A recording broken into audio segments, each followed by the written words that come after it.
కూటమి ప్రభుత్వం పేద మధ్యతరగతి వర్గాలకు విద్యా వైద్యాన్ని అందని ద్రాక్షగా చేస్తోందన్నారు వైఎస్ఆర్సీపీ తెనాలి సమన్వయకర్త మాజీ ఎమ్మెల్యే అన్నాబత్తుని శివకుమార్.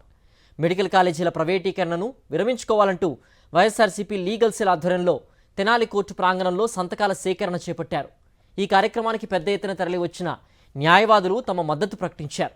వైద్య కళాశాలల ప్రైవేటీకరణను వెంటనే విరమించుకోవాలని ఈ సందర్భంగా డిమాండ్ చేశారు.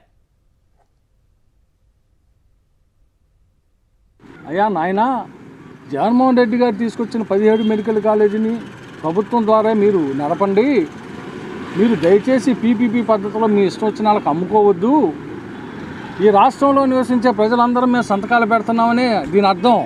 అందుకని దయచేసి కూటమి ప్రభుత్వం ఇప్పుడు కన్నా పీపీపీ పద్ధతిలో దీన్ని అమ్మే విధానాన్ని పక్కన పెట్టి ప్రభుత్వమే ఆ మెడికల్ కాలేజీని పూర్తి చేసి ప్రజలకు అందుబాటులో తీసుకురావడం.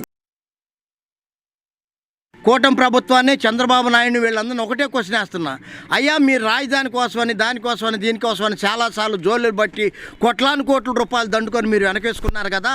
నిజంగా మీ దగ్గర డబ్బులు లేవు, నిజమే అనుకుందాము. మీరు అశక్తులు, చేతగాని వాళ్ళు, దద్దమ్మలు నిర్మించలేరు అనుకుందాము. జోలి పట్టండి, మాలాంటి వాళ్ళందరూ డబ్బులు ఇస్తాం.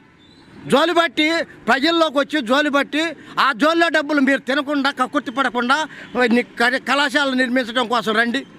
అట్లాంటి చేయరు. మీకు లాభాలు చేకూర్చే విధంగా చేసుకునే ఈ కార్యక్రమాన్ని నిరసిస్తున్నాము. ప్రజలందరూ చీకొడుతున్నారు.